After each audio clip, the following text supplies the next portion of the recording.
Welcome to Gosimcha, the podcast that takes you on an in-depth approach to the Jewish music, entertainment, and simcha world. Now, here's your host, Zeesha Littman.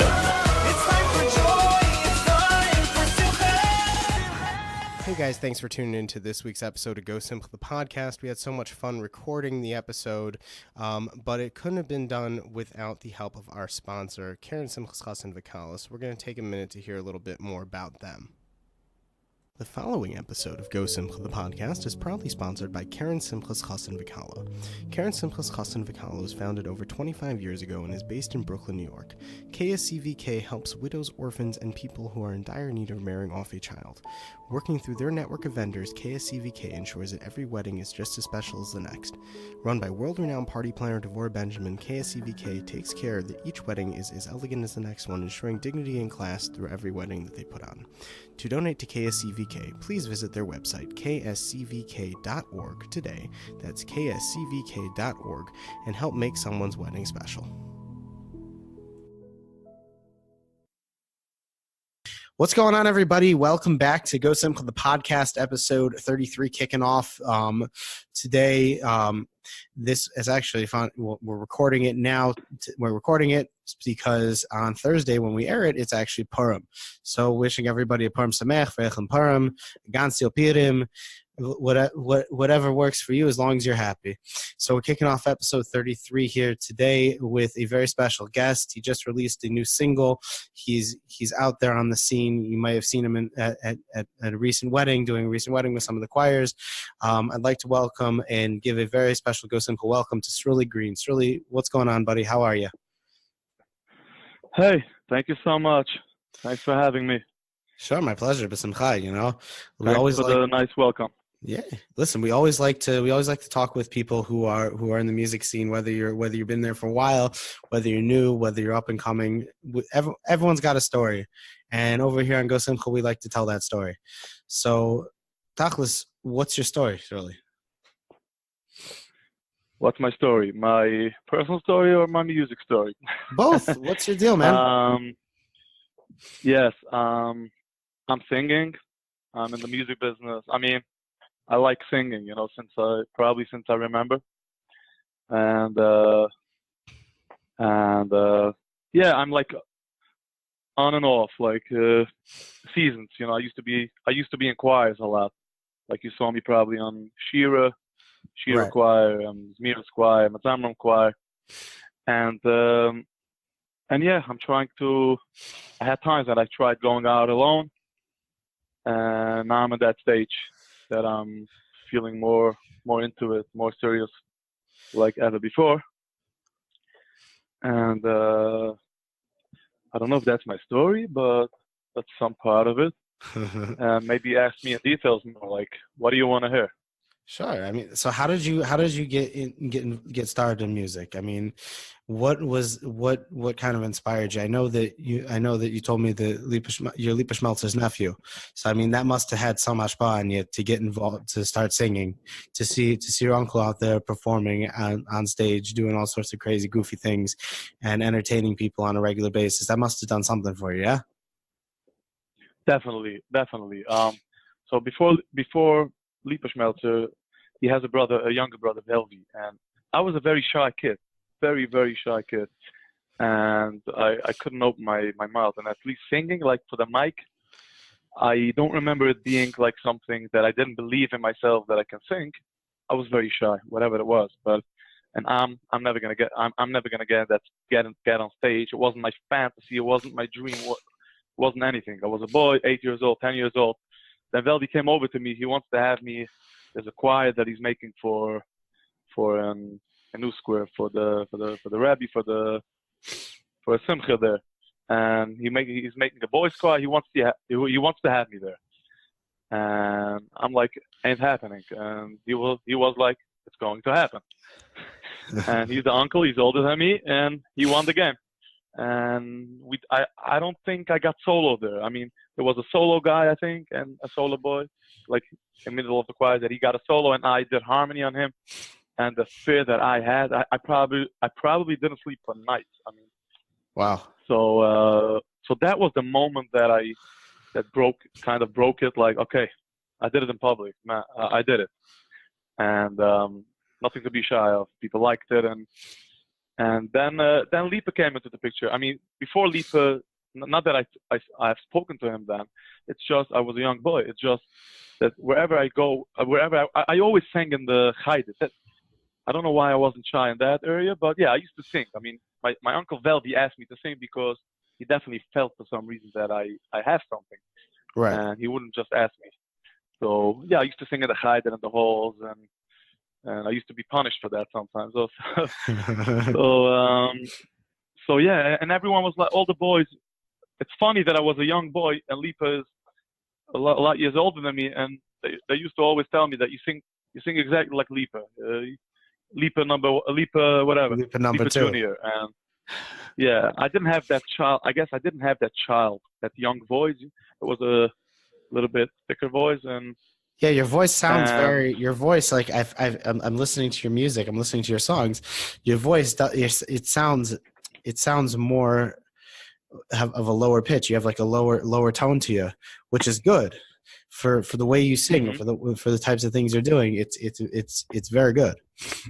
So you're saying you always had this type of this you were always getting this type of pitch when you were singing. It wasn't as high as some of the other boys in the choir. Oh, exactly. Besides that, I had a thicker voice. Yeah, it was a low range even as a boy. Right. I wouldn't be able to be Purim Sameach Green. You know what I mean? Like I didn't have that. No, not at all. So it was more like the only way people saw me being. I mean, the only reason probably that people saw that I could sing wasn't because I was Sruly Green and unique. It was Lipa's nephew. You know, he has a Lipa idea in him, and that's what gave me kind of confidence because Lipa was then in probably the beginning of his career, and he like bombed out like into the whole world, and Lipa was a very big thing. Not that he's not now. I mean, then it like began. It was like the beginning of it, and the whole world was like up with it, and wow, Sruly Green sounds like Lipa Schmeltzer, you know. So it was that people saw that in me, I guess, and yeah. So that was the next thing, and of course, when I was a bacher, probably I don't remember which year exactly, but I tried composing songs, and I sang probably by 17 years old, maybe even younger. I don't remember, but I didn't have that. I didn't have any career when I was a boy. Like today, so many boys have a regular career as a boy. They sing like till they become bar mitzvah, you know. Right. And yeah, but I used to always sing. You heard me singing. I mean, someone reminded me last week. Yeah. That a neighbor of mine, I didn't even remember that they lived on this street next to my parents. That he told me I was probably 2 years old or 3 years old, perhaps. That I was standing with, you know, that mic that has no electric. It's like a cordless mic. You talk into the mic and it has like an echo thing. Yeah. Oh, one of those toys. The toy. Like a toy. A toy, exactly. Yeah. Maybe that's the mic that they used to use like years ago before electric. Probably. I don't know. So he remembers me singing there like all day. Whenever he walked by the house, Sruly Green was that little boy, the little cute kid, was always singing there. So I do know, even though before I remember, I guess, that I was singing. I always liked singing. I always enjoyed singing. Had a little piano my mother bought us. Oh, wow. I remember my mother teaching us. My mother teaching me the first song was, I think, Hakol Yedichu, because it's very easy. Ta, ta, ta, ta, ta, ta, ta, ta. You don't have to skip any key. Wow. You're a musician, so you get what I'm saying, right? Yeah. No, I got you. So you play piano also? I wouldn't call it piano. I play keyboard. Like I can put on the drum. I know chords well, but you know, that flow, like flying around the basic chords and piano. No, I wouldn't say I'm good at that, but I can compose songs. Sometimes without a keyboard, sometimes with a keyboard. Yeah, I always like playing and singing together, you know, at home. That's great. Just making noise and get everyone sick. You know? That's like, great. okay, Sruly, can you stop already? That's great. Yeah. Childhood was fun. When did it start to get more serious for you? Like when did you start to think to yourself, maybe this is what I want to do for Parnosa? Like that I could actually really make money with this. I could actually really be successful in this. When did that kind of kick in? It probably never came from myself. It was always people, my parents, people telling me, Sruly, you have it, you got to start doing it. It was when I was like pretty close to, let's say, 18, 19 years old. I started singing more. I think I mentioned before that I sang at bar mitzvahs. I think it was when I was younger. Sorry, I say too many things. I say that I think. I'm very not good in having my story. Like some people could say this story very, very accurate and very. No, I'm it's not okay. good at that. Memories and remembering everything, So I'm trying, and I want to be honest. So I don't want to say for sure things that maybe wasn't true. So that's okay. So it was. So anyway, so probably in the high teens is when I started singing at family weddings, like for a half hour. I took over the mic for a half hour. Like, hey, when people asked me to sing, I never asked for the mic. I was so afraid. Even then, I was always afraid. I didn't have that full belief that I could do this. People believed in me, but I never felt like I could really get anywhere with it. So yeah, and my brother's chasana, my brother's wedding, I was officially singing for a half hour, like was planned before, and that was how many years ago? Probably 11 years ago. And wow. Yeah, it was pretty nice. It was with Penny Asracher. So that was the moment that I sang with a top musician, and he liked it, and I enjoyed it. So I started having that fantasy, that joy of just enjoying singing. Enjoying singing went from enjoying singing at home, like staying on stage. It's fun. Forget about intention. Forget about the cover. It's fun. You hear yourself good. The sound is good, and right. It's like out of the world. And yeah, I start liking it. I start enjoying it, and as I said at the beginning, ups and downs, on and off. There was always it's a struggle for me, like to know for sure what do I want. And I had these times. I'm becoming a singer. This is going to be my career, and then by then I guess I thought like maybe starting in the choir business, like going to Shira choir. That's gonna, at least I'll have some income. I tried wherever I was able to make money, and with the talent, with singing, I tried doing. And Baruch Hashem, I'm here now. I feel more motivated than ever before. It's definitely that I still have people that are pushing me. I'm not always motivated. Sometimes I'm very far from motivated, but I'm starting to believe more and more that I could do this. I could do this, and with Hashem, and yeah, I see God. I see Hashem in a lot of areas, and all. I should see it everywhere, but yeah, I see it a lot of times very clear. That's good. And so you see that you have more confidence in yourself and understanding that that you can really do this, and it shows. I mean, you just released a single. You just released a new single, and how long was that in the works for? How long was that? How long were you working on that? The actual work, like from the decision that I'm going to release this song, was from last Tuesday night till Sunday night, 8:00 p.m. It was released. Oh, wow. But of course, the song was composed a nice few years ago, and it was composed with different lyrics, with different words, and it didn't end up happening.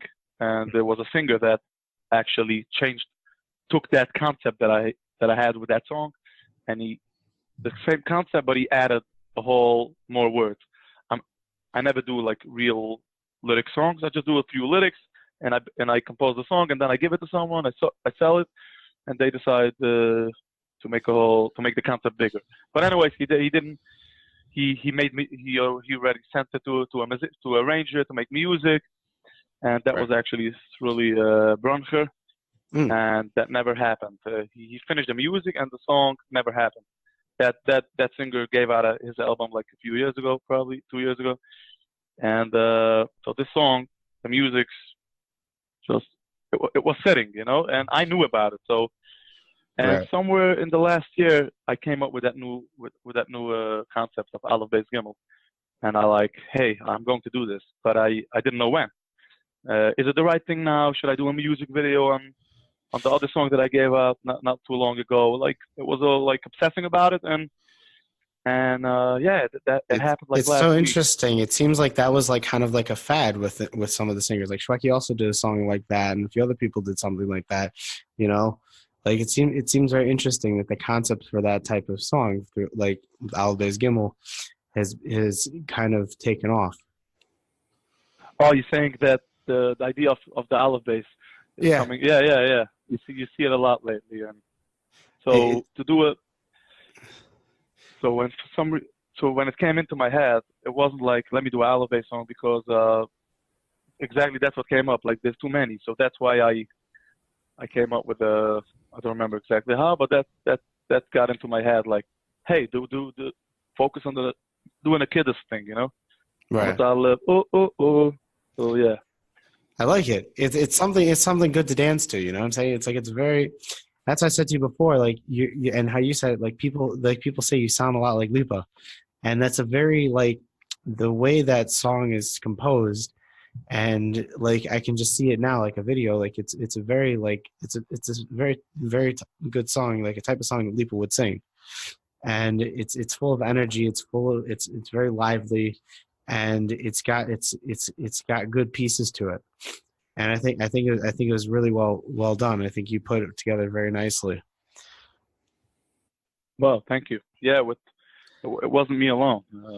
Definitely, I had a few people without them, it wouldn't happen at all, and without them, it wouldn't come out this way. Definitely. Right. Oh, for sure. For sure. So what other music have you released? I mean, you said that what I heard you say before is that you'll write something and you'll sell it off to people. So it seems like you're more into the writing and selling business than necessarily putting out your own stuff. So what do you see for yourself in the future? Do you see yourself putting out maybe making an album with all the stuff that you've written before, or do you see you just want to keep doing this? I guess the question is, do I want to keep doing singles instead of just a full album, right? Right. It's a good question. I thought about it actually this week, and because some people ask me, by the way, it's a good thing that you just gave out a single like 4 months ago, and right now another one. Wow! And other people said, isn't it too quick? Like, you just came out, and then maybe if now you're gonna make a bigger break, people are gonna be surprised. But like, people have all types of questions, which is normal. So that's what came to my head, is that, that's my answer, that people give out albums. They take 12 singles. They give out 12 singles. Right. In one night. In one day. What I'm doing is, I'm taking the 12 singles and I divide it. Like, I give you something every few months. So it's not really like that. They're not taking singles. They bring new songs to the market. But I'm saying it more as a joke maybe. But it's definitely I like the idea better. I did have thoughts about an album, but right now I am thinking I want to try to stick to singles, because like this, you have something fresh every few months. Albums, you can't come out more than one in a year, I think. Right. No, for sure. It's funny because we have this conversation with everybody I have on the show. I always ask the question, because a lot of people are torn. A lot of people like to do singles. A lot of people prefer albums. Like, everyone, each artist has his own preference. And every time I ask the question, I always get a very different response. And I like yours. You want to keep it fresh. You want to keep it out there. You want people to be listening, and you want your name to. I guess it works in someone in your situation where we're relatively new. So you want people to keep listening and hearing you and seeing what you have to put out there, and to really get your name out there more. And I think it's going to work really well. Do you have any other things in the works? Like, what's going on with that? I'll answer that. I have compositions like every there and there I compose more songs and I have some ideas. Idea comes up in my head. I write it. I make like a little note. Yeah. Idea, concept. I have it somewhere on my phone. Just the concept, Right. and one day I'll try to sit down on that concept and work something out.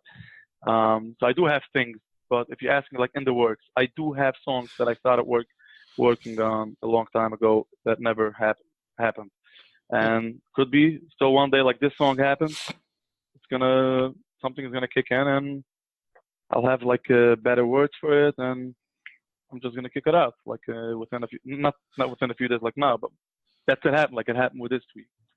That all Right. depends on Hashem, because I wasn't planning this. All of a sudden it happened, and it's Nice. Baruch Hashem. I'm very excited about it. And Nice. I wanted to answer on the previous thing regarding the album singles. Yeah. Why I like it this way is because, like, besides the freshness, Yeah. is when I give out, if I give out in the next year another few songs, and every song has their own uniqueness and people will like it. Let's say one of the songs will be garbage. I mean, I'm hoping not. I don't think so, but it's not my plan. But my point is that in a CD, sometimes a good song could be how do you say that? Could be like missed. Like people will get stuck on certain songs, and there's one good song that nobody have because it was slower than the other ones, or if you give out everything separate, everyone is focused now. People were focused on. We didn't talk about that, I think, yet, but I gave out a song 4 months ago called Pista Gita Mensch. People were focused on that song, and they had the time to listen to it, even though a lot of stuff coming out lately, Baruch Hashem, from other guys, other singers. Right. But for me, it was one song, and now I gave you another song. You can listen to it. You got time. Right. If you want to hear the latest song from Sruly Green, here you go. You don't have to listen out to 10, 12 songs, and so it has a bigger chance also sometimes. That's very smart. That's really, really smart. No, I hear that. Like you kind of like slowly release it. You keep, and so people get a chance to listen to it, to feel it out, and get and really, really get into it. And like, oh, this guy's really good. And then another couple months go by, and you put out this other song. Like, oh, hey, there's another one. And it just keeps going, and then people really get to fully experience Sruly Green, and then they see you at a chasana, and they're like, "Oh wow, this guy's really good," and it just kind of really. I mean, my background is in marketing. I do marketing for a living, marketing and advertising, and these types of things, and it's really and this approach is really good for building your brand, to really like slowly to like kind of build people up to it, to give that familiarity so people know who you are, and then it really will help you in the future to keep growing your career. So I think it's really smart how you're doing it, how you're structuring it. It's amazing. And your music is good. Like that's what I'm saying. Like and it's funny, like I was listening to a song, I was watching a video on YouTube of you were doing a cover of Gelt. You were doing a Lipa cover. And I was like, wow, this guy sounds exactly like Lipa. And I thought it was pretty cool. Like there's a lot of videos of you singing online on YouTube, but it's with different choirs and things like that. So who was like? My question is, who was one of one of your favorite people you ever sang with in a choir? Because I know a lot of these guys will work with the choirs. A lot of the Zeesha singers at least will work with the choirs and sing with them. So who was some of your favorite people you ever sang with? No, I think you mentioned two things. I used to sing in choirs. Like I wasn't a solo singer. I was just a part of a choir. Like as I said, there's mirrors. And when you sang the clips, you probably meant like Gelt. Yeah. You meant that I sang solo. So you're asking which musicians, which stage? Well, both. Yeah. I mean, who are some of your favorite people you ever did a show with? You ever shared the stage with? Very good question. One is actually the videos that you saw. If you saw that one with Barry Weber, is that the one you saw? Yeah. He's not singing there. I mean, he was the official singer, but right. I'm taking. I'm like he's giving me over the mic anyway. So he's a very fun guy, a very geschmacky guy, and I'm friends with him. And it's like one of the nights that you come up on the stage and you feel so comfortable because right. the guys that sang before you, the way the way he's approaching you, Right. the way he's bringing you up, I guess. So that was actually he's a good guy to be on stage with, and of course Lipa Schmeltzer, and Yossi Ständig. I just had a talk with someone about it, so that's why I'm mentioning this name. He's a very and I a few times. I mean, a few of my last gigs that I sang. Yeah. Not even official, not after official, but I came up for a few minutes, Right. and a nice few times was with Yossi Ständig, and I don't know, it was a lot of fun. The energy that you feel on stage, the vibes. I don't know if it's the bass that he puts on the stage and the monitor, but something else. Like you come up and you can't control it. I mean, you feel like you have to dance. I mean, it's not like sometimes I come up on the stage and it's not always that I have the energy that I have other nights. I mean, some nights. Right. It's not that I come up on stage and I decide tonight is going to be a night that I'm going to jump and dance. Right. There's some musicians, there's some stage that you come up and it's not that you want to dance. You just dance. Right. You don't even want to dance. You just dance. You know, like. But yeah, Ständig is a lot of fun. No, for sure. That's pretty cool. What have you ever? I know we keep going back to Lipa and everything. Have you ever shared the stage with Lipa?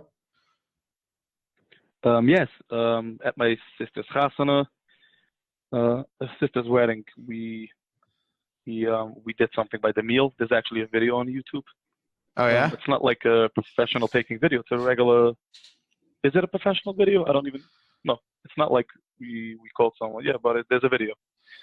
And we did two songs. We did the Vave from Yidel Vertiger. I love that song. Vave Mekabel. And then we did the Dagim and I. It's a lot of fun. That's really fun. Yeah, sometimes I like to look back at that video. That's really cool. So it seems like you're having fun. Well, that's what it's all about. Listen, you go out there, you're doing what you like for a living. You're having fun. Is this your main form of Parnassa? Right now, this is my focus. Yeah, this should be my Parnassa. I used to have a full-time job, and what were you doing? And, I was driving for a company, like from early in the morning till supper time, at night. Right. And I don't know. I felt like I need more time for singing, to get into it, to listen to songs, I don't know, to just be that feeling of being in a full-time job. It made me forget that. Forget what your passion was. Forget what you really. Yeah. Were you were driving trucks? You were driving like kind of like an Uber kind of thing, like the Hamish Uber. No, like a shuttle, like a health center that they have employees park at a different place. So I was the shuttle driver for them, like to bring them to the building and take them home and take lunch. You ever sing it? Were you ever singing in the car? Or were you ever giving over free concerts in the car? I was that. I don't know. I rather probably annoyed a lot of these people there because I was listening to music a lot, and maybe they were trying to talk to me, and I was like so out of it. I was listening to my compositions, I was composing. I tried not making noise, but I had earphones, and I was like in a different world. And that's funny. You're like, hey, this guy. I used to feel bad sometimes. That's funny. That's really funny. Well, listen, Baruch Hashem, you know what? Not many people can say that not many people in the Jewish music world can say they do this full time. It's a big bracha to be able to try to do this full time and make parnassa from it, and see. Talking about music, right? Yeah, I'm talking about music because honestly, if you're asking me if where I am is now perfect, like this is what I want. Oh, it's more. I would call it. I'm in the beginning of that. Like I would want that. I want that to happen. Yeah, for sure. Listen, B'ezrat Hashem, you should keep doing it. Just keep putting out more music, get more people knowing about you, get more gigs. Do you do weddings? Like, do you do weddings? I'm assuming you do. Yeah, I do weddings. I mean, I do anything that you pay, and sometimes people want a mitzvah. Right. That's also something that I try when I'm available. Like, why not? And let me tell you something. If talking about fun, talking about doing what you enjoy. If I can have an income and let's say, do real estate, do anything else, and have millions coming in. Like have the income that I need for my life, to have a regular, normal living from a different place. I would be happy to go out every night for free and sing. You know what I mean? Like, Wow. it's definitely fun. But sometimes when it's focused on you need to make money, Right. and it's when it becomes a business, sometimes it could be difficult. I heard it from different singers also. Right. And I really hope and pray, and I want to try to do that. That I should stay in the. I should enjoy it. No, for sure. And, No, it's very interesting. It's true. Like when it becomes a business, you sometimes tend to lose your chushvort. You tend to lose your because you're focused on, okay, I gotta do so many weddings a week to be able to make parnasa, and you forget that you sometimes forget that this is what you love to do. This is your passion. This is what gives you a geschmack. And if you keep, you got to keep that focus that, this is fun. This is what I love to do. Then you'll see, then you're right. It's true. Yeah. And if if I'm enjoying what I'm doing, if I love what I do, other people will love what I'm doing.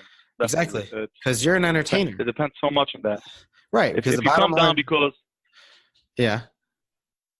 If I come down, if I go onto the stage and people see, I don't say that people could see that, but if people see that this guy is there, like, oh, you can see on him, he's there, like he wants a few $1,000s, and he's waiting for the, it's 11 o'clock and he needs to stop.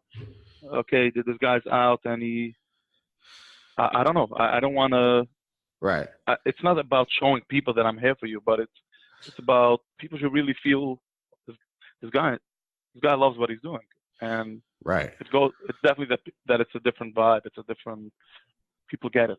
Right. No, for sure. And it's like the saying, you're an entertainer, so you're out there. Your job is to go out there and entertain people and to make people and liven up the crowd. And people can feel that if you're just exactly what you said. If you're going out there and people can sense that you're like, oh, I'm just here for, like I'm here for the money kind of thing. And you pack out dafka at 11 o'clock or something. There's no encore. You don't give 110%. People can pick that up, and that's how you lose your cheshik for it, and that's how you lose your enjoyment for it. But that's just I admire that in you, that you want to go out there and give 110% and really give people a good show. And that's a good entertainer. That's someone who knows how to do his job right, how to entertain people. If you go out there and you want to make every show the best show you can do, then you're doing it right. Clock a vote, man. Yes. Clock a vote. I love talking about myself, believe me, but there's definitely a lot of people involved in this that I would. I don't know if there's much time, but I would definitely want to mention them. Oh, for sure, by all means. And, you got to give credit where credit's due. You were asking me about music, so forget about working like on stage. Besides that, Mandy Hershkowitz. Sure. From Sababa band. Yeah. And I don't know. He's a genius himself. Like, besides Sababa, he's just, first of all, as a nice guy, his personality and the ruhigkeit, as you said in English. Whatever. He's a very calm guy, and right. And he takes everything very chill. Anyway, so he helped me a lot with he was the guy listening to this song that I showed him with the old music for the ooh with the different words. I showed him the music that Bronfer did 2 years ago, and I sang him, listen to this. Come live, ooh ooh ooh. I finished the song and he tells me, Sruly, you gotta kick this out. You gotta release that before Purim. And I'm like, hey, come on, are you kidding? And he's like, no, this is a sick song, and I think this is the right time, the energy. And I'm like, I hear. I felt good, wow. Right. He thinks it's a real good song, and right. But he didn't mention anything. But so the next day, I shared it with a cousin of mine, Zishi Circus. When I don't have motivation, he comes into the picture. He's like, Sruly, you got to give out something else. Really, no, he knows my compositions. You heard my song right. Still Out. Right. And he told me, I told him about Mandy Hershkowitz, what he said. And he's like, I'm booking studio. That was Wednesday. And I'm like, nah, yeah. But anyways, he got me into the studio, and we did it. I sent it to Mandy, and Mandy is like, wow, like I never had this with you, that I should mention something to you, and like on my voice, on the spot. And he liked it very much, and he said like, I wanna present this. I wanna help you to get this out right. And he involved himself like fully. Then we involved the marketing, Sruly Mayer, and he did a great job with the bio and on the YouTube, whatever, everything. It was like so easy for me. Like I was able to do different things. And like for me, the song got out automatic. 8:00 the song was out, and I had people doing it, and that was amazing. And then Sruly Broncher he's a genius. I'm like, I want to do more stuff with him. I liked that a lot. The whole process was a lot of fun. Just talking to him back and forth and dealing with him. He's amazing. A very talented guy. That's really good. Yeah, listen, if you have a good team with you, a good group of people working with you and helping you and encouraging you and giving you chizik, the sky's the limit. You've been around a lot of famous singers, and you've probably been done a few shows with a bunch of people. What was some advice that some of these guys gave you? What was some good advice some of these guys gave you when you're trying to kind of go out there on your own and make a career out of this? Some advice that I got from these people is that it's different than advice. It's also a comment. Like, Sruly, you're asking too many people. Like, when I want to give out something, is this a good idea? Is that a good idea? That's in the past. And I always kept hearing, Sruly, listen to yourself. You compose a song, you like it, listen to it. Trust you. Don't think about what people will say. First, feel it, believe it. And that's the best advice that I ever got, that if you believe in it, and it's the same thing like we were talking before, like people will believe in you. And so the last 2 songs that I gave out, I didn't ask too many people, but I came with confidence to certain people. If the other song was Lipa and Mandy. So and they saw me being confident, they started feeling like, wow, it seems like this song is going to be a hit. This is going to be good. That's great. And like do what you feel is right. Believe in yourself rather than ask 100 people, and you're gonna get so confused. Yes.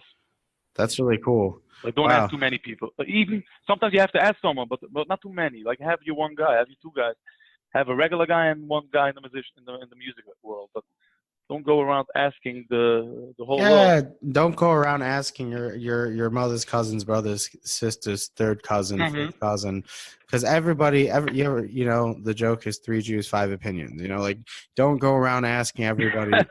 Yeah, exactly. Like, don't go around asking everybody, because you're going to get so many answers. You're going to end up with a chunk full of answers, and you're not going to know which way is up. So yeah, that's pretty good advice. That's pretty solid. And that's definitely going to be advice that I'm going to be able to give to other people, because I experienced that so much. Like, so many things that could have happened maybe. Exactly. And would not happen because, should I not? And when it came to a point, it's really, you're doing this. You're going to do it your way. And I really feel that these 2 songs were very, I don't do lyrics officially, but these 2 songs that I gave out had my own lyrics, and wow, it was okay.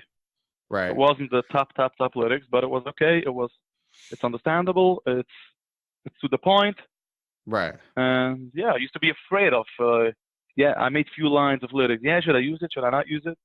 I'm not gonna say that to always say yes, but sit down and listen to yourself. Do you like it or not? No, for sure. Instead of asking 20,000 people if they like it. Exactly. Everyone's got their own opinion. Wow, Sruly, it was awesome having you on the show, especially, this episode's going to air on Purim, or So it's good that we get to hear about your story, get to hear some of your new music that came out, and I hope everyone starts playing this at their Purim studios and to really get in that mood, get that Freiliche mood. It's exciting. Sruly, you're amazing, and I wish you hatzlacha, tremendous hatzlacha in everything you're doing, and you got to keep me informed when you put out another song. And it was a pleasure having you on the show. Glad I got to know you. And I wish you tremendous hatzlacha in the future. Like you have a lot going on, and you're going to be very successful in this because your attitude is good, and you think positive, and that's what it's all about, And that's how that's what it's all about. So again, thanks so much for joining us today, and I'm happy you came on the show. Well, man, thank you for the brachas and for every word that you just said. I really appreciate it. It means a lot to me. And yes, I hope to be back, and I will update you. I will inform you, Mir Hashem. Hopefully very soon. Awesome. Okay. Shkayach.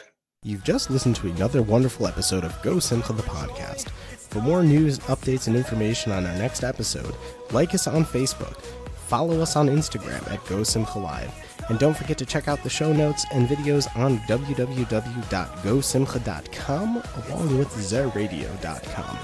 Thanks for listening, and remember, Go Simcha!